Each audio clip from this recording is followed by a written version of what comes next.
वालेकुम स्टूडेंट्स। आज हम बायोलॉजी सेकेंड ईयर का केमिस्ट्री का चैप्टर नंबर 7 स्टार्ट करेंगे। That is the fundamental principles of the organic chemistry.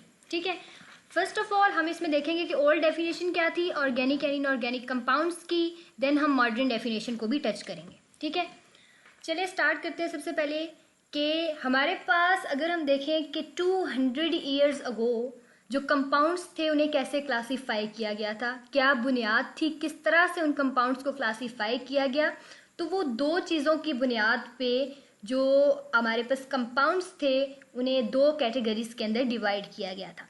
ठीक है, तो पहली जो बेसिस है इसकी वो क्या है, ओरिजिन। ठीक है, and the second one is the properties. Origin का यहाँ पे क्या मतलब है कि उनकी सोर्सेज क्या थी, ठीक है, किन चीज़ों से वो हासिल किए गए थे, ठीक है, और देन उनकी खसूसियात क्या थी, यानी उनकी प्रॉपर्टीज क्या थी। ठीक है, ये हम बात करें 200 ईयर्स अगो, 200 साल पहले की ये बात है। ठीक है, तो अगर हम ओल्ड डेफिनेशंस देखें ऑर्गेनिक एंड इनऑर्गेनिक कंपाउंड्स की, ठीक है, तो हम सबसे पहले देखेंगे कि जो ऑर्गेनिक कंपाउंड्स हैं वो ऐसे कंपाउंड्स को कहा गया था जो जिनका सोर्स लिविंग था। ठीक है, यानी जो प्लांट्स और एनिमल से डिराइव किए गए, उनसे ऑब्टेन किए गए। ठीक है, तो अगर हम यहाँ से रीड आउट करते हैं साथ साथ ताकि आपको अंडरस्टैंडिंग में कोई प्रॉब्लम ना हो। The compounds obtained from the living things, ठीक है, the plants and animals were considered as organic compounds. यहाँ पे वर्ड यूज किया गया वर मीन कि ये पास्ट की बात हो रही कि ये ओल्ड डेफिनेशन क्या थी ऑर्गेनिक कंपाउंड्स की। ठीक है, जो कि ऐसे कंपाउंड जो जिनका सोर्स लिविंग था, ठीक है, जो प्लांट्स और एनिमल्स से ऑब्टेन किए गए, उन्हें कंसीडर किया गया था कि ये ऑर्गेनिक कंपाउंड्स हैं। ठीक है, एग्जांपल्स अगर हम देखें यहाँ पे है ग्लूकोज है, ठीक है, देन हमारे पास यूरिया आ रहा है, बटर, चीज़। ठीक है, ये हमारे पास ओल्ड डेफिनेशन है ऑर्गेनिक कंपाउंड्स की। ठीक, सेकंड है हमारे पास द इनऑर्गेनिक कंपाउंड्स। ठीक है, हमें पता है ना कि कंपाउंड्स को दो डिविजन्स इनकी की गई, एक organic and then second one is the inorganic compounds. ठीक है, अब हम देखते हैं इनऑर्गेनिक कंपाउंड्स। तो इनऑर्गेनिक कंपाउंड्स किनको कहा गया, ऐसे कंपाउंड्स जिनका सोर्स जो है वो नॉन लिविंग थिंग्स है, यानी मिनरल सोर्स है जिनका। ठीक है, उन्हें कहा गया कि ये इनऑर्गेनिक कंपाउंड्स हैं। तो डेफिनेशन इसकी रीड आउट करते हैं। The compounds obtained from the non living are the mineral sources were called inorganic compounds. बार बार इस चीज पे जोर दे रही हूँ कि वर कॉल्ड, कि ये ओल्ड डेफिनेशन है, ये न्यू डेफिनेशन नहीं है। ठीक है, तो एग्जांपल्स इसमें आ रही है हमारे पास water, carbon dioxide, sodium chloride, then calcium carbonate. ठीक है, तो ये कैल्शियम कार्बोनेट, ये मार्बल वगैरह, ये NaCl, टेबल सॉल्ट भी जिसे हम कहते हैं, ये आपने चीज़ें जो है वो 9th-10th में पढ़ी हुई हैं। इनको जस्ट एक बार रिवाइज क्यों करें, ताकि अगले जो कॉन्सेप्ट्स हैं वो आप इजीली अंडरस्टैंड कर सकें।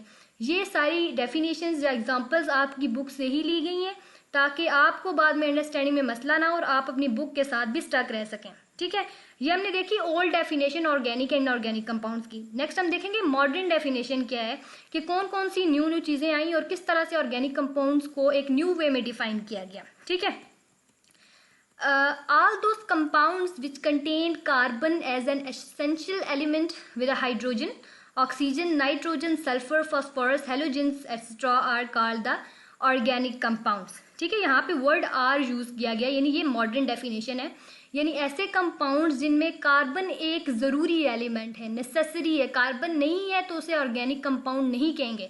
लेकिन यहाँ पे ये बात खत्म नहीं हो रही, नेक्स्ट क्या है कि उसके अंदर या तो हेलोजेंस होंगी, हाइड्रोजन होगा, या ऑक्सीजन या नाइट्रोजन या सल्फर या फॉस्फोरस वगैरह, इनमें से कोई एलिमेंट हो सकता है, तो उसे हम क्या कहेंगे कि ये ऑर्गेनिक कंपाउंड है। यहाँ पे मैंने एक डेफिनेशन जो एग्जाम्पल ली है वो मीथेन की ली है। ठीक है, CH4 कार्बन हमें पता है कि एक टेट्रावेलेंट है। ठीक है, टेट्रावेलेंट यानी वो 4 बॉन्ड बना सकता है at a time, 4 other elements के साथ बॉन्ड बना सकता है। ठीक है, देन इसके क्योंकि आउटर मोस्ट शेल में 4 इलेक्ट्रॉन्स होते हैं, ये हमने लिया है मीथेन, यानी यहाँ पे कार्बन तो है, इसके साथ साथ हाइड्रोजन भी प्रेजेंट है।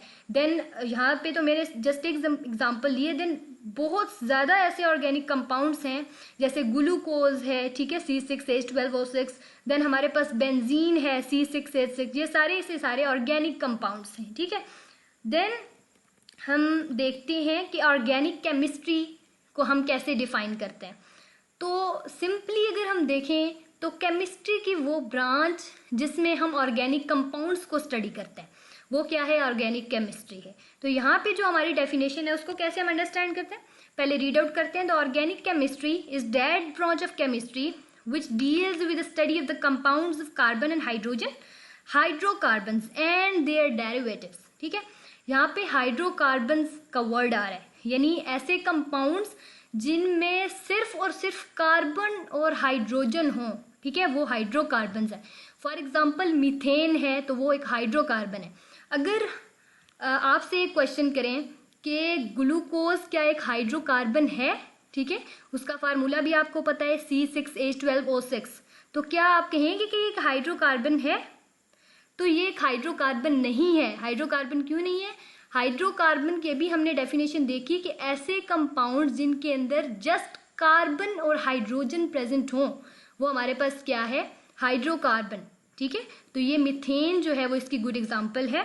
देन सेकंड पॉइंट में जो हमारे पास आ रहा है वो है डेरिवेटिव्स ऑफ हाइड्रोकार्बन्स। ठीक है, डेरिवेटिव क्या है कि हाइड्रोकार्बन से ही कोई चीज जो है वो ऑब्टेन की गई है। फॉर एग्जांपल यहाँ पे मैंने जो एग्जांपल ली है वो हमने ली है क्लोरोफॉर्म की। ठीक है, CHCl3।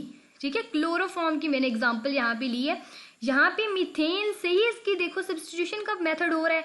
यहाँ से जो एक हाइड्रोजन यहाँ पे मौजूद है और 3 हाइड्रोजन की जगह जो है वो क्लोरीन आ गए हैं। ठीक है, ये 3 जगहों पे जो है वो क्लोरीन आ चुके हैं। तो ये क्या है कि डेरिवेटिव है हाइड्रोकार्बन का। अगर हम इस 4th वाले हाइड्रोजन की जगह पे भी जो है वो 4th वाले हाइड्रोजन पे भी अगर हम इसको रिमूव करके यहाँ पे क्लोरीन लगा देते हैं तो ये क्या बन जाता है, कार्बन टेट्राक्लोराइड बन जाता है। ठीक है, CCl4 बन जाता है and it is also the derivative the hydrocarbon. इसे हम हाइड्रोकार्बन नहीं कहेंगे, इसे हम डेरिवेटिव ऑफ हाइड्रोकार्बन कहेंगे। ठीक है, यहाँ तक हो गया। देन हम नेक्स्ट पढ़ेंगे द एक्सेप्शन। एक्सेप्शन क्या है कि हमारे पास कुछ ऐसे कंपाउंड्स हैं जैसे कि उनके अंदर कार्बन तो एसेंशियल एलिमेंट है, उसमें प्रेजेंट है, लेकिन उसके साथ साथ हम उन्हें ऑर्गेनिक कंपाउंड्स कंसीडर नहीं करें क्योंकि उनकी जो प्रॉपर्टीज हैं वो सारी की सारी ऑर्गेनिक कंपाउंड्स वाली नहीं है।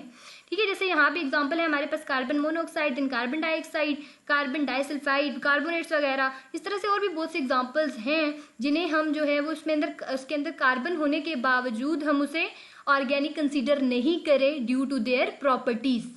आई होप आपको जो है वो आज का लेक्चर समझ आ गया होगा। नेक्स्ट जो है वो हम वाइटल फोर्स थ्योरी को कम्प्लीटली स्टडी करेंगे। अब अगर आपको मेरी वीडियो अच्छी लगी है तो प्लीज़ लाइक करें और मेरे चैनल को सब्सक्राइब करें। Thank you so much.